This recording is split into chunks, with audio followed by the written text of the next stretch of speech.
Le film de George Clooney, Monuments Men, sortira la semaine prochaine. Il y est question des vitraux de la cathédrale de Strasbourg. On en parle aujourd'hui avec François Muller. Vous êtes guide, vous connaissez parfaitement bien l'histoire ici de cette cathédrale. Je voudrais qu'on revienne en 1939. La guerre est déclarée. Que se passe-t-il pour le patrimoine de cette cathédrale? Ah oui, bien sûr, lorsque la guerre éclate, on s'interroge sur les richesses, sur les œuvres artistiques de la cathédrale, parmi lesquelles les vitraux. Et on a bien ici 2000 mètres carrés de vitraux originaux du Moyen-Âge. On a en tête aussi l'exemple de ce qui s'est passé les guerres précédentes, notamment un certain nombre de destructions de beaux vitraux à la Première Guerre mondiale. Et là, on se dit, bon, cette fois-ci, on se laissera pas avoir, on va en prendre grand soin. Alors, septembre 39, la guerre est éclatée. Pour nous, ça devient dangereux. Les Allemands sont juste à côté, à quelques kilomètres de la frontière. Et donc, on se dit, ça devient dangereux. Strasbourg va être... Voilà. On part, Strasbourg va être évacué, on va partir dans le sud de la France, en Dordogne, dans le Périgord, on va prendre un peu de vacances, mais évidemment on va pas laisser comme ça nos richesses sans surveillance à Strasbourg. Dans nos valises, on va mettre les vitraux. François Muller, pour enlever ces 2000 mètres carrés de vitraux, ça a dû mettre un temps fou finalement. Eh bien non, pas du tout. Vous remarquez qu'il y a des cadres en fer. Donc sur une des lancettes, il suffit de sortir les 4 cadres de fer. Et vous avez donc le vitrail, toute la lancette en 4 morceaux. C'est donc très simple et très rapide. Ça veut dire que ici, en 39, on va démonter ces 2000 mètres carrés de vitraux pour les amener en Dordogne. Voilà, exactement. On va les sortir, on va les mettre dans des caisses avec du foin entre pour que ce soit bien protégé. Et on va les envoyer en direction de la préfecture de Dordogne.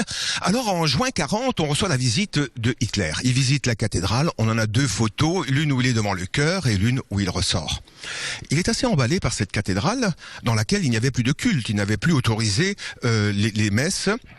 Et il se dit, mais cette cathédrale, pour lui, est un bel exemple de l'âme artistique allemande. Et il veut transformer notre cathédrale en temple de la Germanie. Une espèce de Valhalla, un monument qui existe près de Regensburg. Mais évidemment, pour en faire un temple de la Germanie, il lui faut les vitraux, sinon ça fait un peu courant d'air quand même dans le temple. Donc il va vouloir, à ce moment-là, mettre la main sur ces vitraux. Évidemment, il va simplement les demander. Sauf que Monseigneur Ruch, l'évêque de Strasbourg, qui lui a dû rester en Dordogne, qui n'avait pas le droit de rentrer, s'y est opposé. En 42, lorsque Hitler va passer en zone libre, plus de problème, il va simplement les chercher. Il les cherche et il va les emmener à Munich. Et c'est là d'ailleurs que ils vont faire un travail scientifique important, puisque tous ces vitraux vont être répertoriés, vont être photographiés.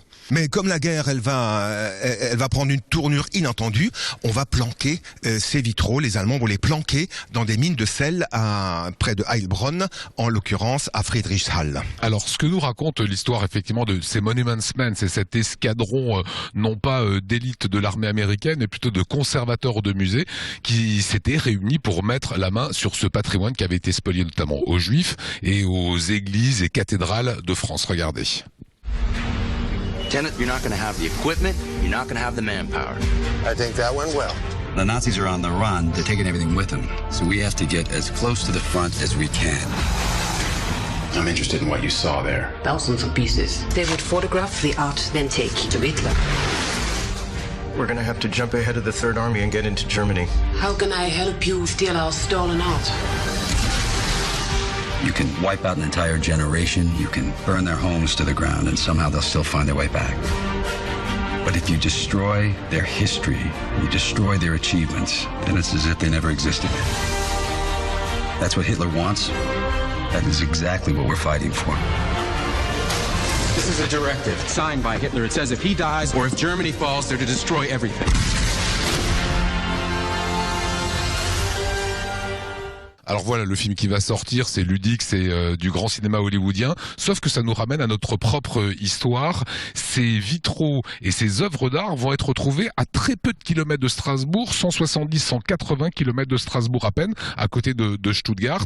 En 1945, on met la main sur ce patrimoine inestimable. Oui, et donc ça donne un peu la chair de poule, parce qu'on peut penser aussi qu'on aurait pu très bien ne jamais les trouver, ne jamais retrouver l'entrée de cette mine, et donc perdre ce trésor inestimable. Comment vont-ils être ramenés ici en Alsace? Alors ce sont les Américains qui vont les rendre à Strasbourg, et bien sûr avec un peu de propagande autour aussi, comme il se doit.